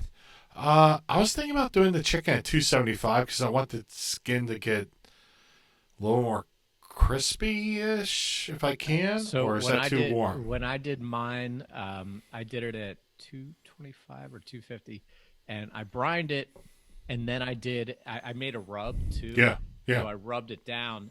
Also, leave it out for at least 1 to 2 hours before you intend to put it in the right. smoke. Room temp. Yeah, Yeah, let it room temp. But if you brine it and do your rub and you got to get in there and you got to put it inside and everything and get under the skin will naturally harden, okay. and then the chicken will be like really good. But Oh, make sure you put your temperature probes in like the meaty part of the thigh. That's where you're gonna want it. So that'll give you the best accurate. yeah. Uh, Would so you that's take how to 175 or one for the chicken. I think 160 to that one. seems kind of low. It does. I mean, do whatever you want to Whatever. do, but in the 160 to 180 range, you're not going to go too wrong. I just Yeah. wouldn't go too high. Chicken, people are a little. I think people oversteer a little bit with their caution. Um, so ours was. It turned out really, really well, and the skin did make like a nice Crisp. yeah. But it wasn't like Doritos pulling off, but it was Right. at least crisp enough. And it was a little like when I pulled the probes out, it did leak some water out, so it might have been a little. It probably could have taken another 20 minutes, but don't overdo it because you'd rather have wet chicken than dry Yeah. chicken. Yeah. I was thinking about doing a dry brine of um, salt and baking powder on the skin. Mm. I like I like salt. And I just got a recipe online, some site, and it had like garlic in it and all kinds of stuff, and it was real easy to make. I mean, it Yeah. took me 20 minutes, and then I put it in the thing with the salt water and and the brown sugar and everything, and I let it sit, and then I pulled it out like 6 in the morning, 7 in the morning, and then I did the dry rub on it, which I had sitting in the fridge, and then you got to put it on the skin and everything, and it worked out really well, and it was like cumin, and it was almost like a chili powder rub. Brown sugar was in it. Like brown sugar's good because that crystallizes when you Yeah, cook it, and yeah. that helps make that crisp. So I would recommend using that, even if you use brown sugar and salt, like and cumin and chili powder and garlic salt, you should turn into like something really good there.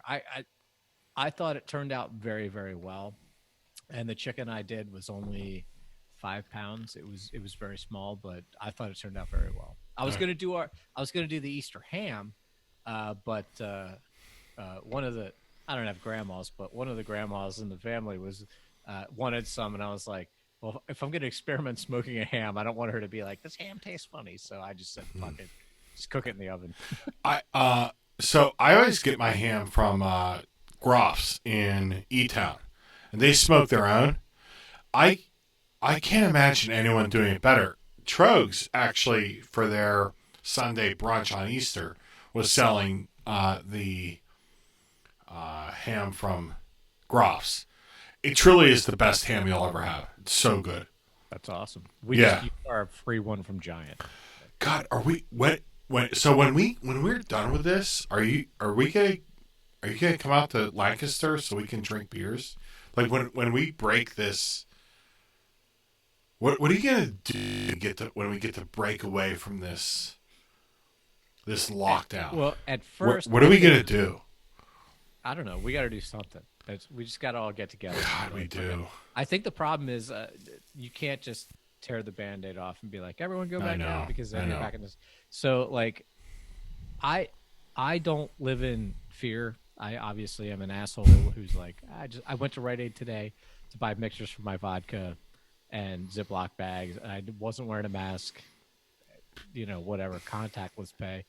Uh, but at the same time, I understand that like everyone else around me has kids and everything. So if I were to get anybody else sick, that's where my guilt is. If I get Joe Blow standing behind me in line sick, but I don't want to walk into somebody's house and be like, I'm a carrier, and then Yeah. everybody gets sick. You know what I mean?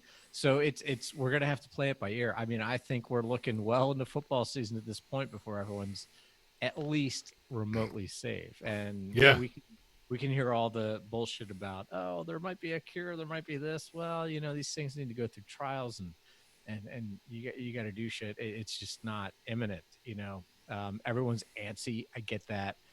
People are protesting and blah, blah, blah, blah. Yeah, well, that doesn't make you right. It makes you kind of stupid. Like, just they're doing the right thing. So I would have no problem if you were like, hey, come on over, we'll do this, and you and I are just standing out back and we're grilling and drinking beer. Don't care. No problem with that. I've done it with a couple other friends, just hanging out at park 6 feet apart, just drinking beers, tailgating. But you got to be smart about it. And I'm the type of person who's like, well, if I get sick, I get sick. Yeah. It's whatever. But I don't want to get anybody that I like sick, I guess is my problem. So Yes. until I feel safe about that, Yeah. I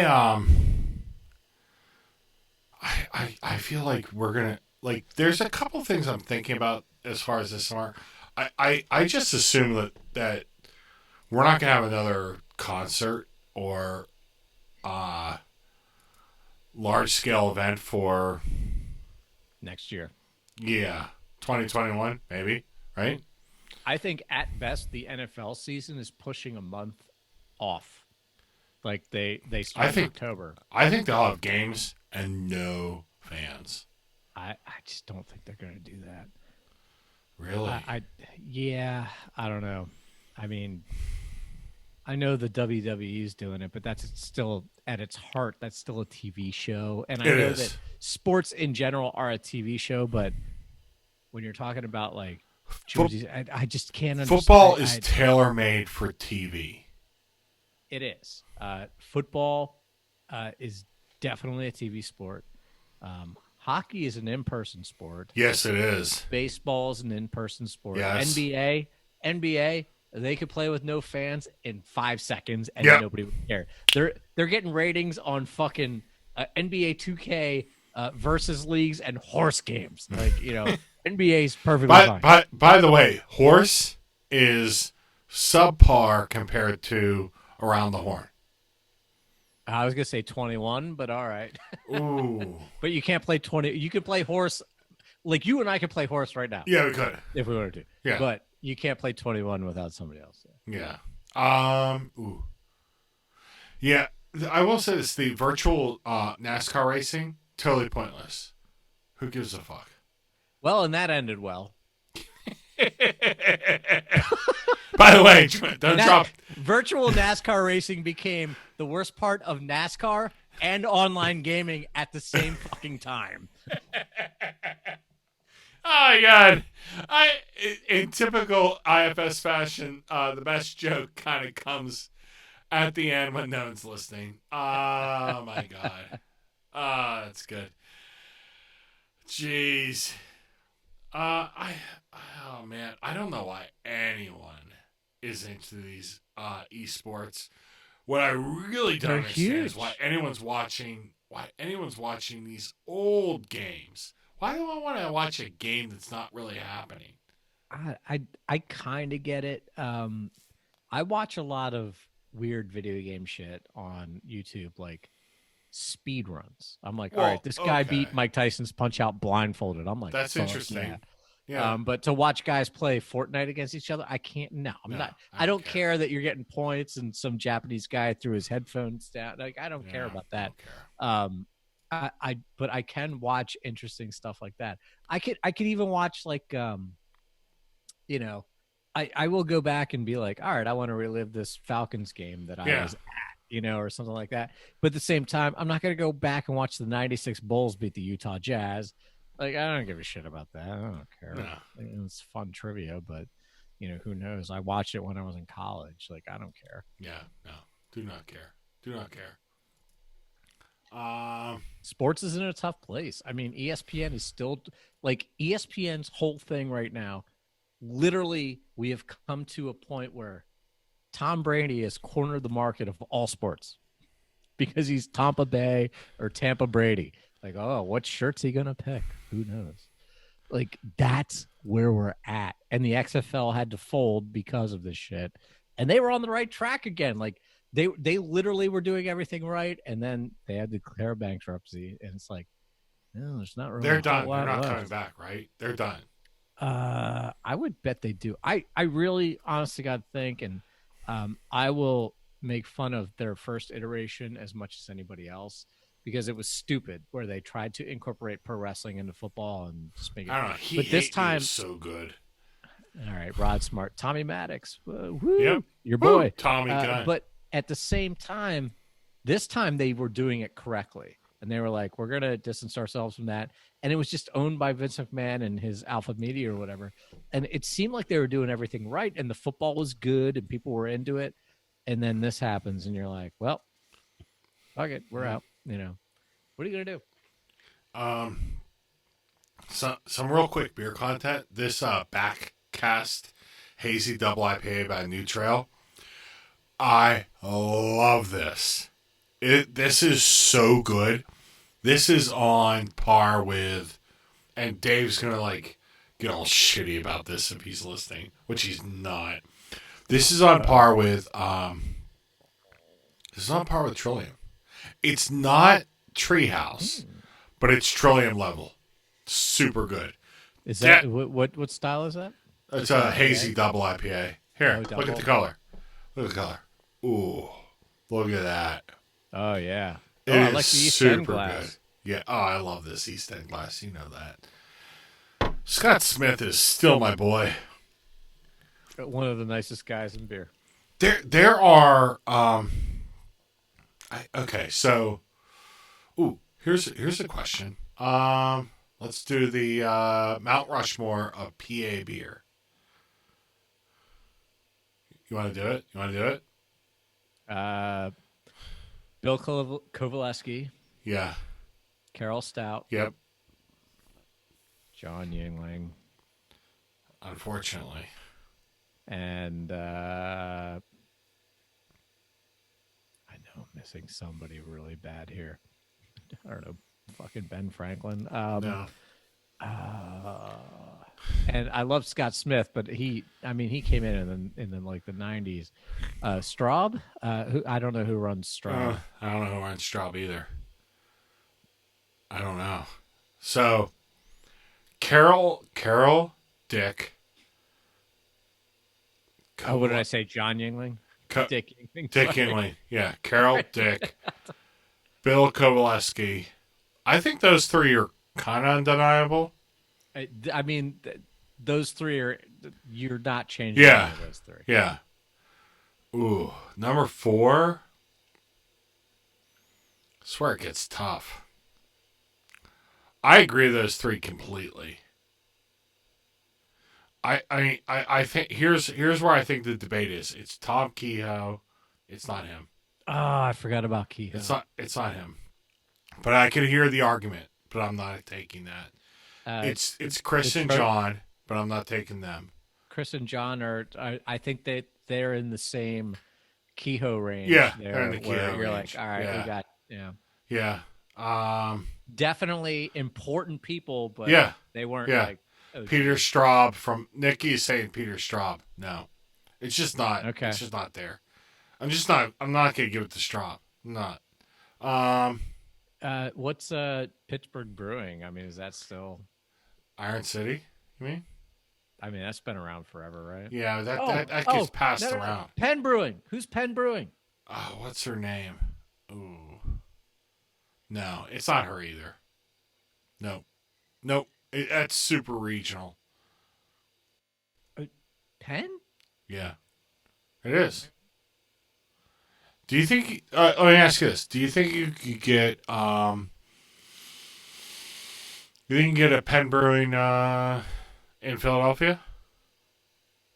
I'm fairly sure you can get Penn Brewing in Philadelphia. Ooh, I don't know if you can. I mean, I've gotten Weyerbacher in Atlanta, so Wow. Okay, fair enough.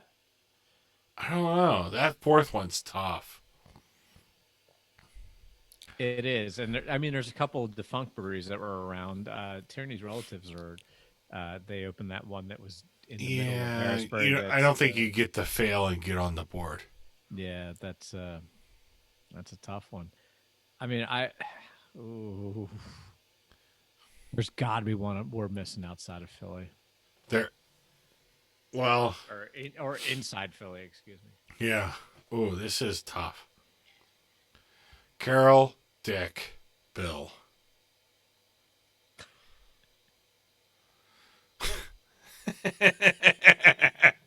Wait, is it Bill, Dick, Carol? I don't want to. I don't want Carol mad at us.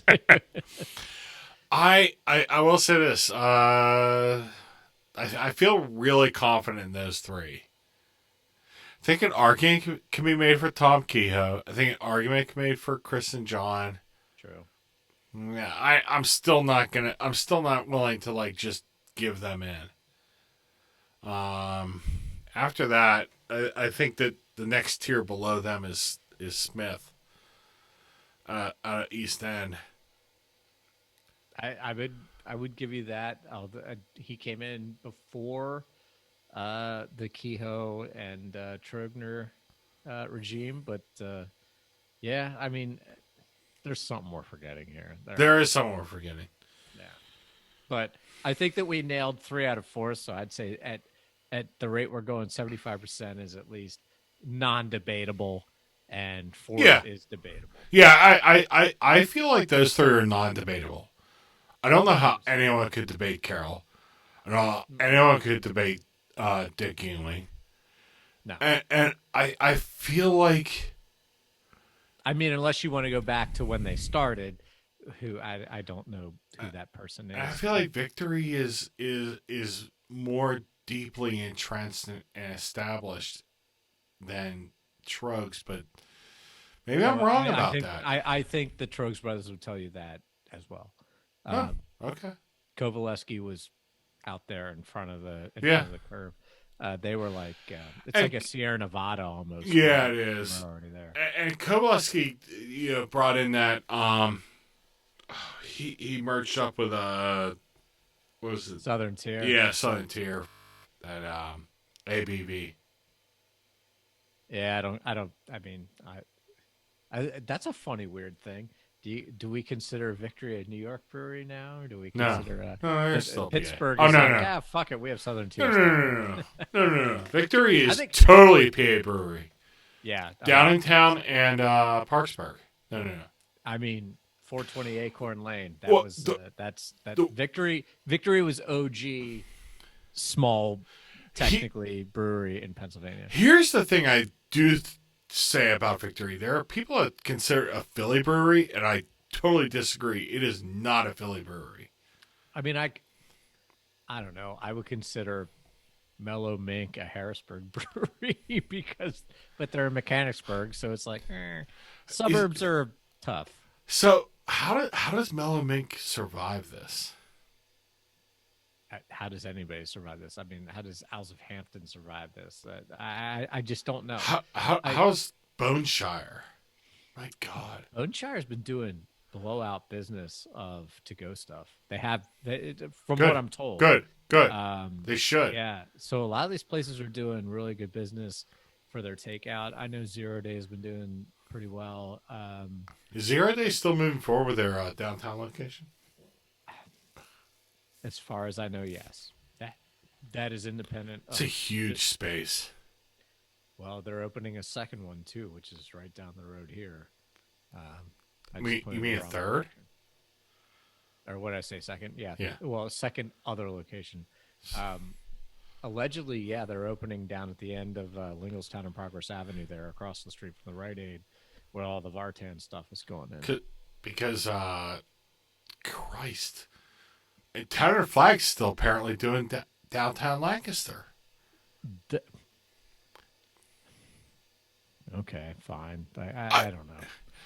Tattered Flag is a riddle wrapped in a clue, wrapped in a vest. Tattered Flag has either is become a front or is dead man walking.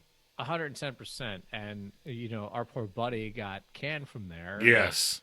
Let go. I went to Chatty Monks. Which is wow, the circle of life. Yeah.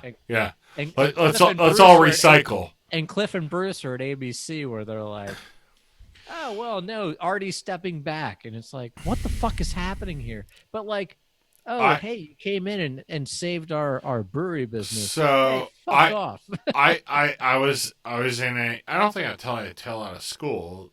Bruce, I messaged him like, hey, what's going on? And he's like, oh yeah. He's like, and he said it in a very corporate speak, nice kind of way. Like, yeah, we're I'm giving.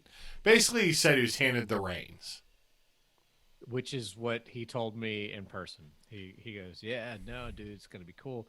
And Bruce is real laid back, dude. Man. Yeah, like he's like, dude.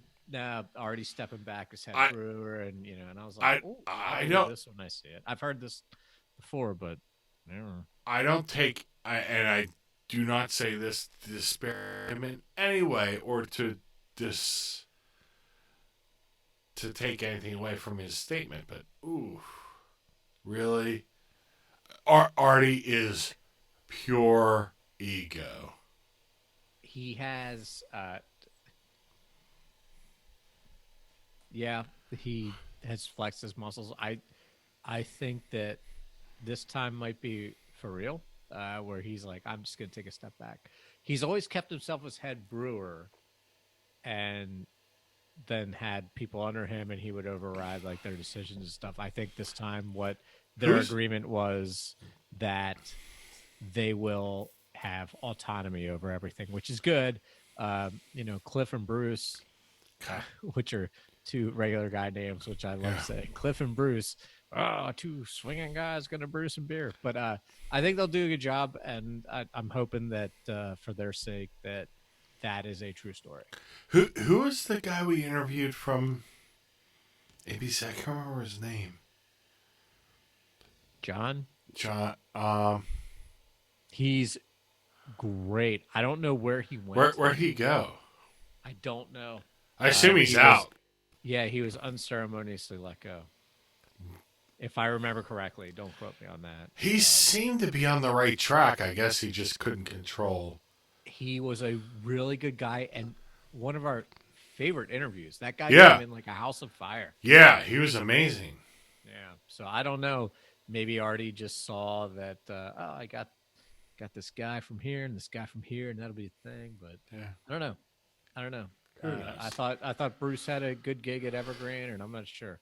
I don't know all the ins and outs, all this stuff. I'm It's so hard to beyond keep up. asking, and I'm so beyond asking questions where it's like, oh, hey, what's going on? But when you see these two guys go to ABC, you think, well, that's odd. And I know Bruce is talented. I know Cliff is talented. Bruce is more of the laid back, just chill type of dude, Yeah, and yeah. Cliff is by trade an architect, so he's like more of like the, you know, exact design type of guy. So maybe that odd couple can come together and make some good shit. So we'll see. I'm reaching into the Batman lunchbox for the last beer. I'm gonna finish this backcast double hazy. Ed, you gotta get this. All right, I will Super look for good. it. Super I will good. look for it. I'm good. While you're opening that beer and describing it, I'm gonna hit the bathroom real quick. Really? My Yeah. God. Just give me 1 second. It's the first time. Come on. Oh, I mean, not everyone can have a bladder as big as mine. Here we are. We are Ed's leaving. Here we are with some more just Bearcat with his own musings. God, these are the worst parts of the show. I mean, just me sitting here kind of talking. I'm pretty sure Nikki's the only one still listening. And she's the only one still in the chat. We've told all of our listeners to stick with us, but they've all bailed, and who can blame them? This shit show has really gone its full measure. In the end, but this show was really about me spending time with my friends, and that's where we're at. And I thank you for joining us. If you stick with us until Ed comes back from taking a piss, that'd be really great. This not Nikki. Sorry, Nicole. I'm gonna go with I gotta tell you that this backcast double IPA. On a scale of 1 to 10, I could give this a 9. This is damn fine. It is an incredibly good hazy IPA. Really pineapple-y, apricot, stone fruit, that all. This is a standard freshy New England IPA. Nothing crazy. And Ed's back. God, Yes. Sorry. I was buying time and I was doing a shitty job of it. It's all right. And I called Stretch. Nicole Nikki and I got yelled at. So For calling her Nikki? yeah, it's either Nick or Torius, whatever. I call her Jeff all the time. I don't Do know. you? Well, I'm bad with names. eh. I'll tell you what. We've been on this call for quite a while. Can you not call it a call, please? And my Don't make it seem like work, dude. so I'm my and for this entire time, I don't know if you can hear this on the show, but the fan on my laptop has been maxed out the entire time. The fact that it hasn't just cooked itself into like a meltdown and into Chernobyl, I think is just fascinating. My laptop is super hot. What? How old's your laptop? This is actually a 2019 iPad 2019? iPad Air. Sorry, It's not an MacBook Air. iPad. Sorry, It's like MacBook iPad Air. MacBook I Air. have so my Plex server is a 2013 Yeah. Asus laptop. i7 with 8 gigs of RAM. That's what I run that off of, and the fan is Woo! not on once the whole Woo! time we've been here. So, this, oh wow, that's amazing. This is Yeah. Now, when it does kick on, I always go, "Ooh, what's happening?" And I'm like, "Oh, 4 people are on." Like, oh shit. normally I do my work off of my Mac Mini, which is a quad core, and most of my podcasts have been on the Mac Mini, which that's a quad core from 2012, which has always been just I homebrewed it. I put a SSD drive in it, maxed out the memory. Wow, This really? You put like an SSD drive in it? That's awesome. in the Mac Air in my Mac Mini. Yeah, yeah, I love that thing. That's upstairs. My son's using it for his I didn't school realize Apple work must now. have very difficult swappable parts. Is where I would think my head would be at This there. Mac Air is a dual core processor, which is cooking. 1.6 gigahertz dual core, i5, 16 gigabytes of RAM. And it's not it's a internal GPU which is doing nothing. It's the CPU which is cooking. It's been cooking this whole time. Well, if you want, I can host the next one. Will it matter? I don't know. I would love to try though, because I don't know. mine's an i7 eighth generation, 16 gigs of RAM. Yeah. Um. God, I would. I'd love to replace this with a better computer, but yeah, whatever. It's a 2019. What the hell, dude? How does an Apple go that obsolete that quick? Like it shouldn't be working that hard. This is a work computer. Oh, I see. My home computer is from 2012. Your home computer. I, You can do some home gaming. I, I, Get I, out on the duck bed. I so for my homework for my home computer, I'm a true believer. Buy the best computer you can buy when it's out. You buy it as soon as it comes out, and you um you hold on to it as long as you can.